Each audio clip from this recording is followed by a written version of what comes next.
네, 하나님의 말씀 고린도후서 5장 14절로 19절 말씀, 고린도후서 5장 14절입니다. 그리스도의 사랑이 우리를 강권하시는도다. 우리가 생각하건대 한 사람이 모든 사람을 대신하여 죽었은즉 모든 사람이 죽은 것이라. 그가 모든 사람을 대신하여 죽으심은 살아있는 자들로 하여금 다시는 그들 자신을 위하여 살지 않고 오직 그들을 대신하여 죽었다가 다시 살아나신 이를 위하여 살게 하려 함이라. 그러므로 우리가 이제부터는 어떤 사람도 육신을 따라 알지 아니하노라. 비록 우리가 그리스도도 육신을 따라 알았으나 이제부터는 그같이 알지 아니하노라. 그런즉 누구든지 그리스도 안에 있으면 새로운 피조물이라. 이전 것은 지나갔으니 보라 새 것이 되었도다.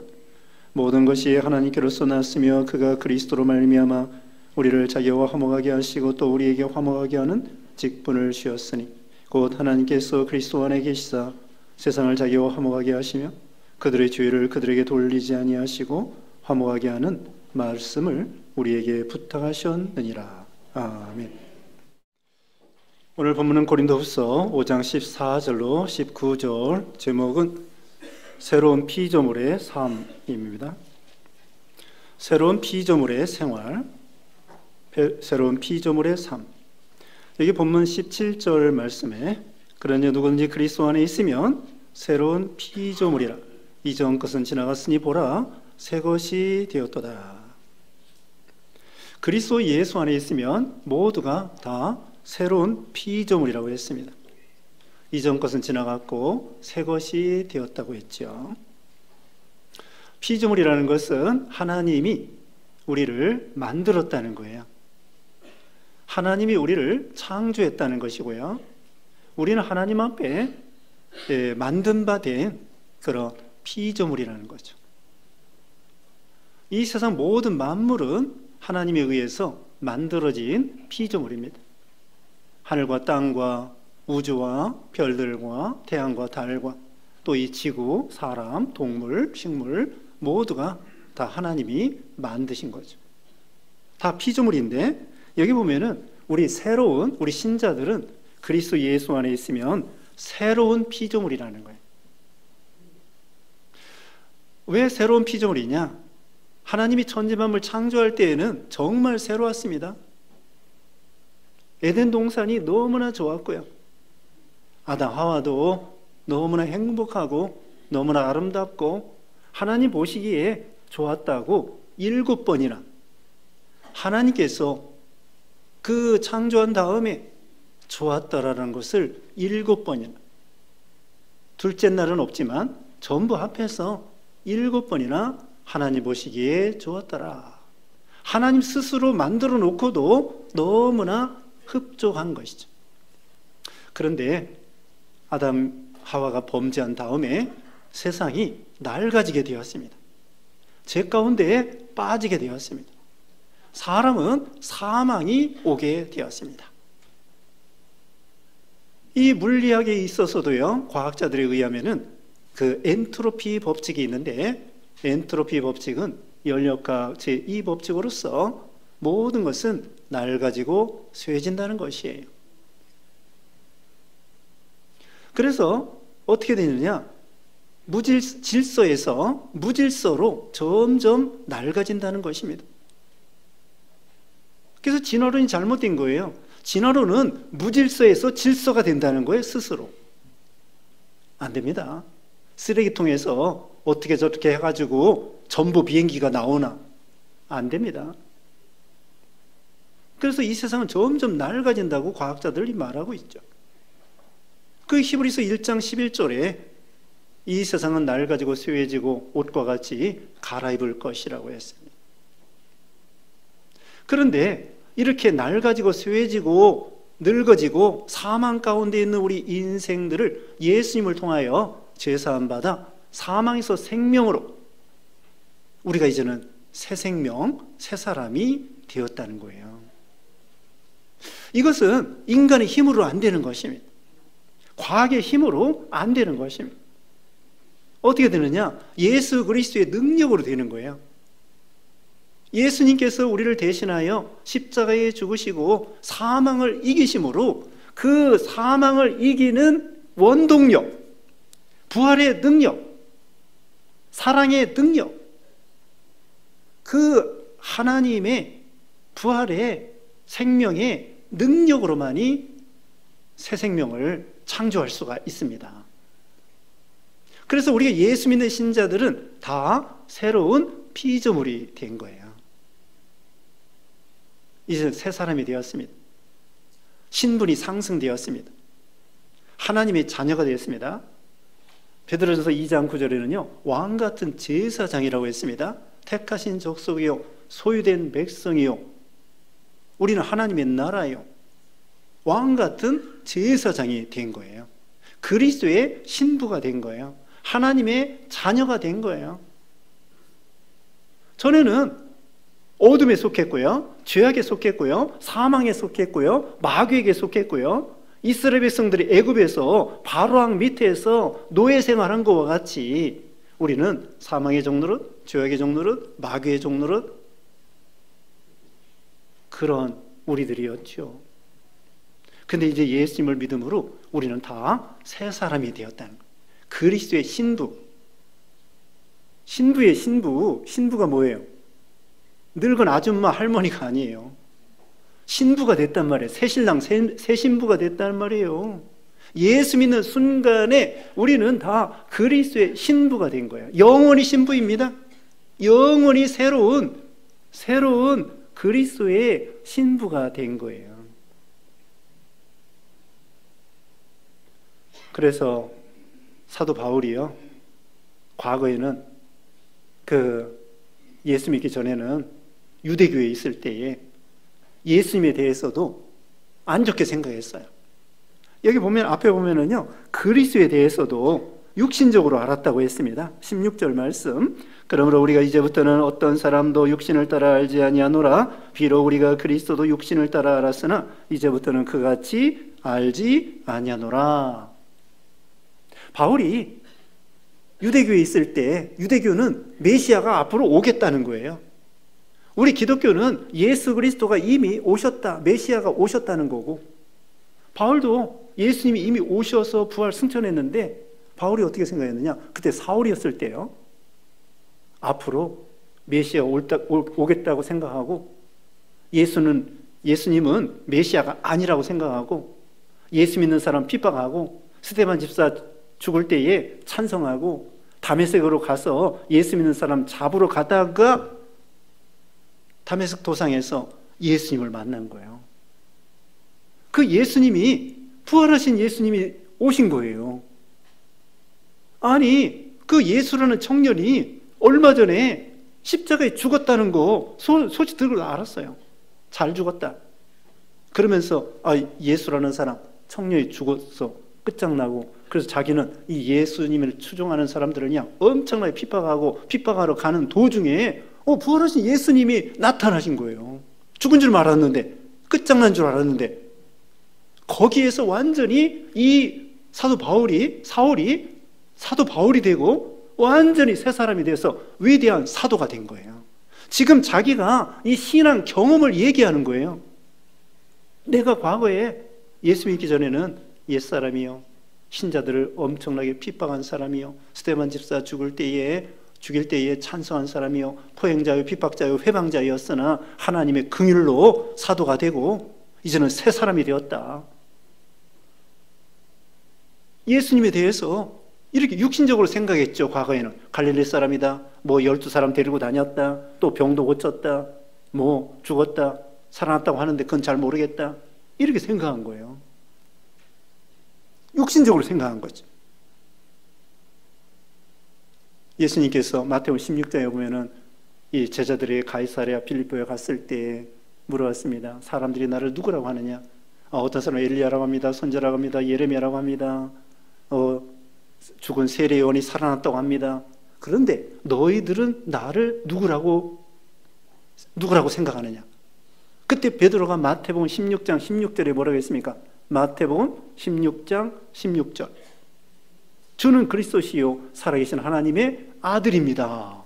이렇게 신앙을 고백한 거예요. 베드로가 참으로 예수님을 새로운 분으로, 자기가 새로워졌기 때문에. 그래서 예수님이 그랬어요. 바요나 시몬아, 내가 복이 있도다. 이것을 내게 알게 하니는 육신의 혈육이 아니라 내 하나님 아버지가 이것을 알게 한 것이다. 예수님을 하나님의 아들로 구조로 고백하고 믿는 베드로는 새 사람이 됐기 때문에 예수님을 새 사람으로 알아보는 거예요. 우리가 예수님을 믿으면 이와 같이 새 사람이 되는 것입니다. 근본적으로 새 사람이 된 거예요. 하나님의 자녀, 영광스러운 하늘의 기업을 수 있는 상속자가 된 거고요. 방금 말한 것처럼 그리스도의 신부, 왕 같은 제사장이 된 거고요.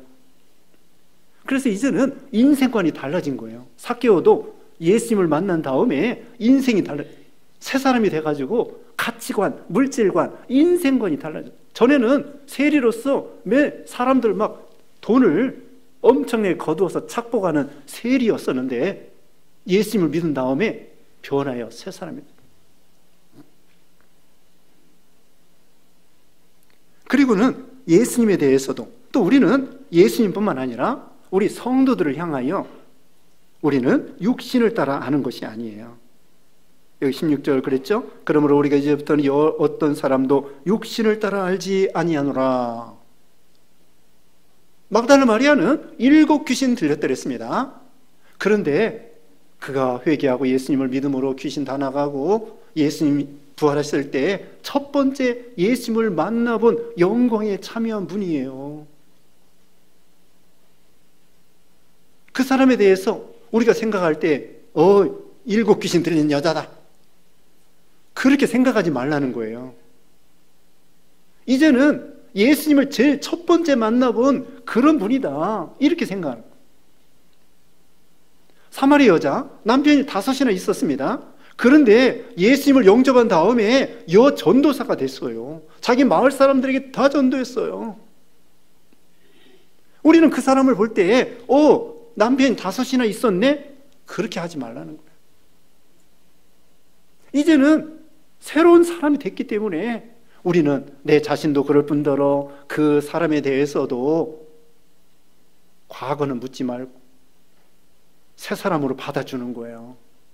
그게 믿음이라는 거죠. 희생 라합도요, 희생 노릇한 거예요. 그런데 그분이 예수님을 믿고 오실 메시아를 믿고 상천하지 하나님을 믿고 여리고성에서 자기 친척들을 다 모아가지고는 구원시킨 거예요. 그리고 예수님의 족보에 참여한 거예요. 우리는 그 사람을 볼 때 에이, 저 여자는 기생이었던 여자야, 그렇게 생각하지 말라는 거예요. 어떻게 생각해야 돼요? 예수님의 족보에 참여한 그런 분이다. 변화의 새 사람 됐다. 우리 자신도 변화의 새 사람이 될 뿐더러 다른 사람에 대해서도 우리는 형제 자매라고 생각하고요. 이제는 형제 자매가 달라졌어요. 안 믿는 형제들은요, 우리가 죽으면은 이별이야. 그런데 예수 믿는 형제들은요, 죽으면은 천국 같이 가는 거예요. 우리 예수 믿는 성도들은 같은 예수님의 한 피바닥 한 몸 이룬 형제 자매로서 우리가 같이 천국 갈 사람이, 천국에서 영원히 살 사람이에요. 근데 안 믿는 친척들은 그냥 여기서만 친척이에요. 아버지가 달라졌습니다. 육신의 아버지가 계시지만 우리를 영의 아버지, 하나님 아버지를 섬기는 거고요. 믿는 성도, 형제, 자매가 있는 것이고요. 우리의 나라도 달라졌습니다. 우리는 대한민국이에요. 육신적으로는 대한민국인데 이거 육신적인 나라가 막 복잡해요. 그런데 우리의 진짜 나라는 뭐예요? 빌립보 3장 20절에 우리의 시민권은 하늘에 있습니다. 우리는 하나님의 나라의 백성이요, 시민이요, 천국, 영생, 하늘의 기업을 이룰 수 있는 상속자고, 우리 하나님의 나라는 흔들리지 않는 거예요. 진동치 않는 나라예요. 우리는 그 나라의 시민, 우리 왕은 만왕의 왕이에요. 예수님이셔요. 그러니까 우리는 세상 나라가 좀 흔들려도 걱정하지 마시고요, 기도해 줘야 됩니다. 근데 중요한 것은 우리의 진짜 나라, 이제 새로운 나라는 신천, 신지, 천국, 하나님의 나라, 교회, 천국, 영생이에요. 이제는 옛것이 다 지나갔습니다. 새 사람이 되었습니다. 그러므로 오늘 제목에 있는 것처럼 새로운 피조물의 삶, 새로운 사람답게 신앙생활을 해야 된다는 것입니다. 이제 본문 처음 14절입니다. 그리스도의 사랑이 우리를 강권하시는도다. 우리가 생각하건대 한 사람이 모든 사람을 대신하여 죽었은즉 모든 사람이 죽은 것이라. 그리스도의 사랑이 우리를 강권한다고 했습니다. 강권한다. 이건 강제적으로 우리를 붙잡고 끌고 간다는 거예요. 거기 각주에 보면은요, 끄는도다 그랬습니다. 그리스도의 사랑이 우리를 강권하여 끌고 간다는 거예요.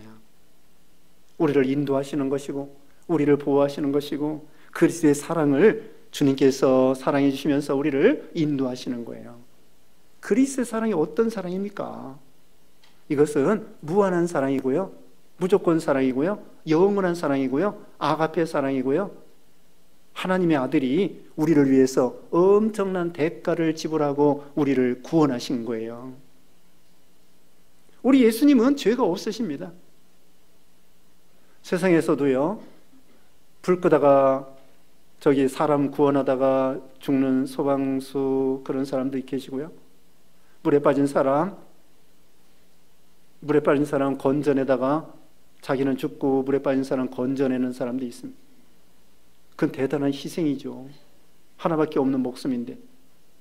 근데 우리 예수님은요, 그 이상의, 예수님은 우리를 영생을 주시기 위해서 몸버려 피 흘리신 거예요. 예수님은 하나님의 아들이시고 하나님이셔요. 그래서 예수님의 사랑은, 예수님은 죄 없으신데 우리를 영생을 주는 그런 생명을 주시기 위해서 희생하신 거예요. 그걸 대속이라고 합니다. 여기 말했잖아요. 대신하여 죽었은즉, 대신 죽어주신 거예요. 대속입니다. 이것이 우리 하나님의 무한한 사랑이죠. 요한복음 15장 13절에도 친구를 위해서 목숨을 버리는 것보다 이거보다 더 큰 사랑이 없다고 했습니다. 요한복음 3장 16절이 뭐예요? 요한복음 3장 16절.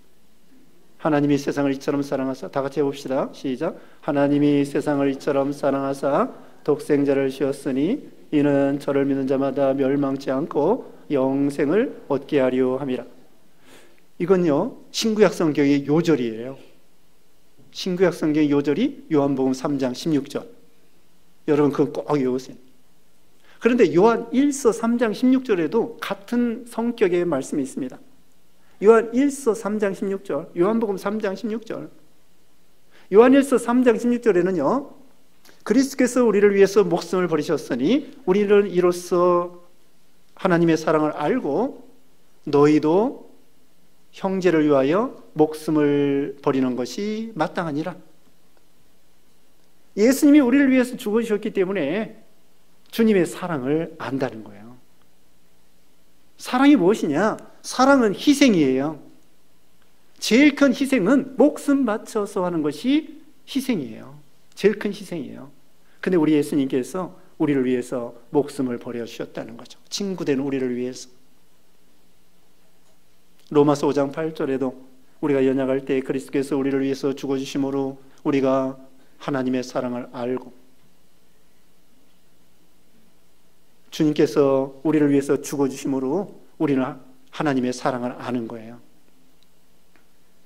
이 하나님의 이 무한한 사랑, 예수님의 사랑, 그 하나님의 사랑에 강건함을 힘입어서 어디든지 따라가는 거예요. 계시록 14장 4절에는 어린 양이 어디로 인도하느니 따라가는 자로다. 아가서 4장 7절 8절에는 아마나나 스린이나 헤르몬이나 표본산이나 사자굴이나, 사도 바울이 사도행전 20장 22절을 보면은 성령의 매임을 받아가지고 결박과 환란이 기다린다고 할지라도 예루살렘에 올라가는 거예요. 사도 바울이 과거에는 그렇게 예수 믿는 사람 핍박했는데 예수님의 사랑을 깨달은 다음에는 그 사랑에 감격하여 어디든지 가는 거예요. 주님의 명령이라면. 그래서 바울이 얼마나 고난당하고 매맞고 파산당하고 돌에 맞고 태장으로 맞고 40에 하나 가뭄이를 5번이나 맞고, 왜 그래요? 그리스도의 사랑에 강건함을 힘입어서 따라가는 거죠.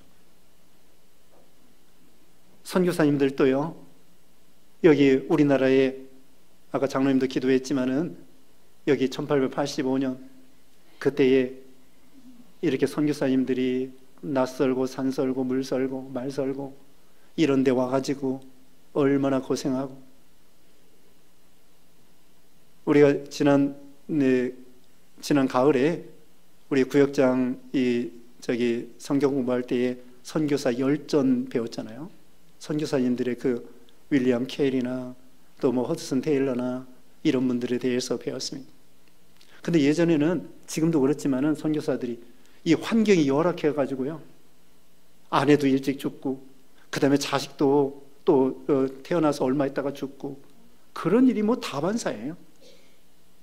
우리나라 이 토마스 목사님이 우리나라 왔을 때 27살에 결혼해서 왔는데, 오자마자 얼마 있다가 그 아내가 아이 나면서 죽고, 아이도 또 얼마 있다 며칠 있다가 죽고, 그리고 혼자 됐을 때에 통역관으로 대동강변에 제너럴 셔먼호 타고 가서 통역관으로 가서 거기서 한문 성경 나눠주다가 순교당한 거예요. 왜 그래요? 그리스도의 사랑에 강건함을 힘입어서 주님의 명령에 따라서 아니 갈 수 없는 그런 믿음이죠. 그러면 이런 주님의 사랑에 강건함을 힘입고 우리를 대신하여 죽은 주님을 생각해서 우리는 어떻게 살아야 되겠는가? 15절에 나옵니다. 그가 모든 사람을 대신하여 죽으심은 살아있는 자들로 하여금 다시는 그들 자신을 위하여 살지 않고 오직 그들을 대신하여 죽었다가 다시 살아나신 이를 위하여 살게 하려 함이라. 예수님이 우리를 위해서 사랑해 주시고 몸부림에 피 흘려 주셨으므로 우리가 어떻게 하라고요? 주님을 위해서 살라는 것입니다. 로마서 14장 7절 8절에 우리가 살아도 주를 위해 살고 죽어도 주를 위해 죽나니 우리가 사나 죽으나 주의 것이로다. 고린도전서 6장 20절에 값으로 산 것이 되었으니 그런즉 너희 몸으로 하나님께 영광을 돌리라. 주님이 우리를 사랑해서 몸부림에 피 흘리신 걸 사랑에 감격하여 이제는 나를 위해 사는 것이 아니라 하나님을 위해 살라는 것입니다. 먹든지 마시든지 무엇을 하든지 다 하나님의 영광을 위해 살라는 거예요. 우리가 공부를 하든지 사업을 하든지 돈을 벌든지 직장을 다니든지 무슨 일을 하든지 간에 하나님의 영광을 위해서 하는 신앙, 그게 바로 우리를 위해서 죽어주셨다 살아나신 그 예수님의 은혜를 생각해서 사는 거예요. 그게 새로운 피조물의 삶이 되는 것입니다. 예전에 백인들이 아프리카 흑인들을 잡아다가 노예로 삼았습니다. 어떤 선교사가 가만히 보니까 해변가에 그 백인들이 흑인들을 잡아다가 노예로 이제 배에 태워가지고 팔아먹으려고 하는 거예요. 근데 그 엄마가 아들 청년이 잡혀갈 때에 엄마가 안타까워가지고 막 손을 붙잡고 놓지도 못하고, 근데 이 노예 상인들은 막 손을 때리면서 그렇게 악랄하게 잔인하게 그러는 거예요. 그래가지고 이 선교사가 너무 안타까워가지고 그 청년을, 그 노예 상인에게 돈 주고 청년을 샀어요. 그리고 노예에서 해방시켜 주었습니다. 그리고 그 다음에 이 청년은 어떻게 했을까요? 이 선교사님이 너무 고마워가지고 그 선교사님을 수종드는 사람이 된 거예요. 그와 같이 우리를 하나님께서 죄에서 해방시켜 사망에서 구원시켰기 때문에 이제는 너무나 황송해서 주님을 위해서 사는 거죠. 그게 믿음이라는 것입니다. 그리고 자기를 위해 사는 것은 가치가 없는 거예요. 그것은 이 세상에서, 헛된 세상에서 남는 것이 없는 거예요. 이번에 LA에서 불이 나가지고요, 그 비싼 그 집들이, 수백억 되는 집들이 하루아침에 그냥 다 불태워 없어진 거예요. 그 야구선수 그 사람 집도 불탔다고 나오더라고요. 또 지난번에는 하와이에서도 불났어요. 하와이가 얼마나 그 살기가 좋겠습니까? 저는 가보진 않았지만 하여튼 하와이가 좋대요. 근데 거기도 전에 불났었고, 이번에 LA 그 비버리 힐즈 가면은요, 큰 동산 하나가 집 한 채씩, 한 가구씩이에요. 유명한 이 배우들이 돈 억수로 벌어가지고 집들이 뭐 나무를 얼마나, 정원을 얼마나 잘 해놓고 얼마나 그 수영장이며 얼마나 나무를 잘 심었겠습니까? 근데 그것이 오히려 불에 다 타버리는 거예요. 수백억 집들이 하루아침에 잿더미가 되는 거예요. 참 무서운 이 기후재앙, 무서운 하나님의 이 심판이 이 무서운 거예요. 물도 무섭고요, 바람도 무섭고요, 불도 무서워요. 자, 자기를 위해 사는 거, 이건 가치가 없는 거예요. 세상 일을 열심히 하더라도 먹든지 마시든지 무엇을 하든지 하나님의 영광을 위해 사는 거예요. 다니엘은 총리였습니다. 정치가였습니다. 욥도 부자였습니다. 아브라함, 이삭, 야곱 다 부자였습니다. 하나님의 영광을 위해 사는 거예요. 정치를 하더라도, 돈을 벌더라도, 장사를 하더라도, 또 세상에서 무슨 직업을 갖더라도 주를 위해 사는 거, 그것이 가치가 있고 그게 결국은 자기를 위해 사는 거예요. 주를 위해 사는 것이 결국은 자기를 위해 사는 것입니다. 이제 세 번째 말씀드립니다. 끝으로 세 번째 18절 말씀에 모든 것이 하나님께로부터 났으며 그가 그리스도로 말미암아 우리를 자기와 화목하게 하시고 또 우리에게 화목하게 하는 직분을 주셨으니, 화목하게 하는 직분을 주셨다고 했습니다. 화목시켜서 19절 말씀에 곧 하나님께서 그리스도 안에서 계시사 세상을 자기와 화목하게 하시며 그들의 죄를 그들에게 돌리지 아니하시고 화목하게 하는 말씀을 우리에게 부탁하셨느니라. 화목하게 하는 직분. 작년에 표어가 화평하게 하라입니다. 올해 표어는 무엇입니까? 정로로 행하라 이것입니다. 화평케 하는 자는 복이 있나니 하나님의 아들이라 일컬음을 받을 것이며 라고 팔복에서 마태오 5장 9절에 말씀을 했습니다. 화목하는 사람, 하나님과 우리가 원수지간이었습니다. 우리는 죄인이고 하나님은 의이고, 우리는 어둠이고 하나님 빛이고, 우리는 사망이고 하나님은 생명이시고, 그래서 하나님은 죄를 엄청나게 미워하셔요. 하나님이 제일 싫어하는 것이 죄입니다. 그래서 우리는 다 죄인이기 때문에 하나님과 원수예요. 그런데 우리 예수님이 가운데 딱 오셔서는 화목제물이 되신 거예요. 우리 대신에 십자가에 피 흘려 죽으심으로 우리 죄를 다 해결해 주시고, 이제는 우리가 하나가 되고 화목하게 됐습니다. 우리가 죄인이 변하여 의인이 됐고, 어둠이 변하여 빛의 자녀가 되고, 이제는 죄인이 변하여 의인이 됐기 때문에 하나님 앞에 당당히 나아갈 수 있게 됐어요. 예수님이 우리를 하나님과 화목시켰어요. 우리 죄를 해결해 주심으로. 예수님이 십자가 죽으실 때에 성소와 지성소 사이에 휘장이 있는데 그게 엄청나게 두껍고 질기다는 거예요. 헝겊으로 됐는데 가위로 잘라지지 않습니다. 낫으로 잘라지지 않습니다. 톱으로 잘라지지 않는 거예요. 그런데 십자가에 죽으실 때에 아주 질기고 그 휘장, 그것이 글쎄 찢어진 거예요. 그 뭘 가리키느냐? 우리가 하나님 앞에 이제는 예수님을 통하여 당당히 하나님을 만날 수 있고 하나님께 나아갈 수 있고, 구약시대는 대제사장을 통하여 1년에 한 번 송아지의 피를 가지고 지성소에 들어갔어요. 근데 이제는 예수님을 통하여 아무 때나 누구든지 예수님을 믿는 신자들, 예수님의 피를 믿는 신자들은 당당히 하나님께 나아갈 수 있도록 예수님이 하나님과 우리를 화목시킨 거예요. 그래서 하나님 앞에 나아갈 수 있습니다. 전에는 하나님을 아버지라고 부르지도 않고 부를 줄도 모르고 불러도 하나님은 모르겠다 이거죠. 근데 이제는 예수님을 믿음으로 하나님을 아버지 당당히 부를 수 있게 해주신 거예요. 홍길동이 있습니다. 홍길동은 서자의 아들입니다. 그래가지고 자기 아버지를 아버지라고 못 부르는 거예요. 주인이라고 불러. 그거 얼마나 비참합니까? 옛날에 조선시대 그게 못돼 먹은 거예요. 왜 서자라고 해도 아버지를 아버지라고 못 부르게 합니까? 출세도 못하고 과거 시험도 못 보고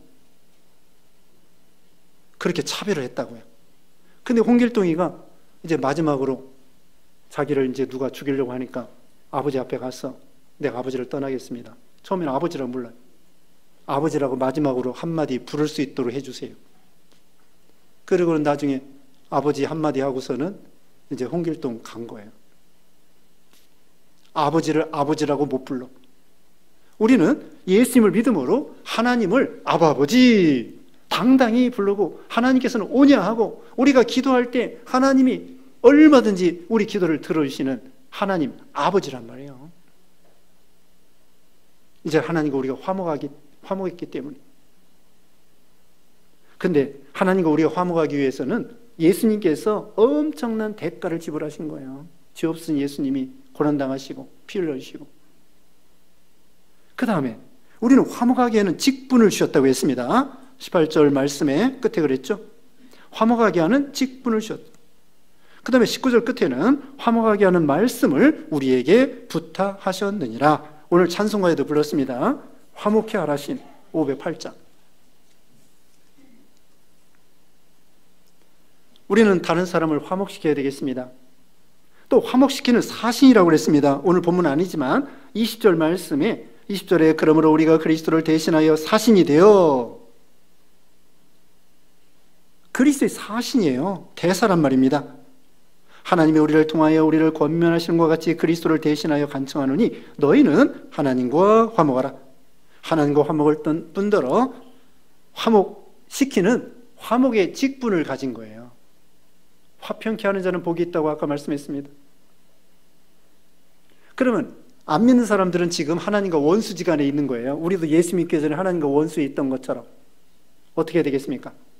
안 믿는 사람을 우리가 전도해서 그 사람을 예수 믿게 하면 하나님과 그 사람이 화목하게 되는 거예요. 그리고 우리하고도 화목해요. 우리가 예수 믿는데 안 믿는 친구들하고 화목이 안 돼. 사상이 안 맞아. 그런데 안 믿는 친구를 전도해서 예수 믿게 하면은 이제는 한마음 한뜻이 돼가지고 이제는 화목이 되는 거죠. 부부간에도 마찬가지. 아내는 믿는데 남편은 안 믿어. 그럼 이게 신앙 사상이 안 맞아. 생각이 달라. 그러면 어떻게 하면 이 화목이 안 되는 거예요?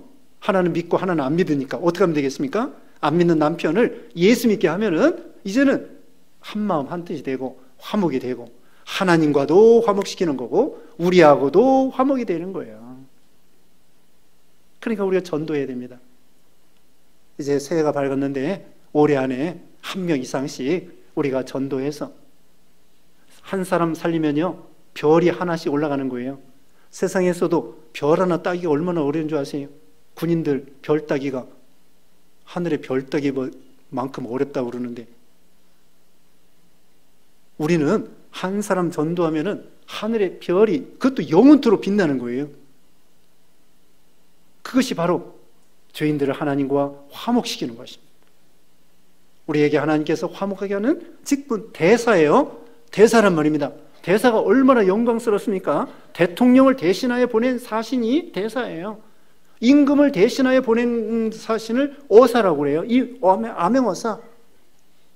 그것처럼 우리 하나님께서 우리를 이 안 믿는 이 죄악된 어두운 세상에다가 복음의 사신으로서 화목케 하는 직분자로서 우리가 예수님처럼 희생하면서 그들에게 복음을 전해서 그들을 예수 믿게 하면은 우리하고도 화목하고 하나님과도 그들이 화목하고 그런 복된 우리처럼 복된 인생이 되는 거예요. 그래서 오늘 제목에 있는 것처럼 새로운 피조물의 삶, 이런 삶으로 인해서 주를 위해 살고 또 복음의 사신, 화목케 하는 직분을 감당하는 여러분 되시기를 주님의 이름으로 축복합니다. 기도하겠습니다.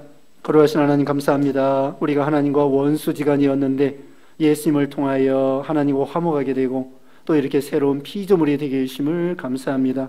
참으로 이제는 주님께서 우리를 사랑하셔서 구원해 주셨사오니 우리가 주를 위해 살게 하시고 또 세상에 나아가서 화목하게 하는 직분을 잘 사용하여 많은 사람들을 구원해내는 그런 신앙들이 되게 해주셨기를 원하옵고 예수님의 이름으로 기도드리옵나이다.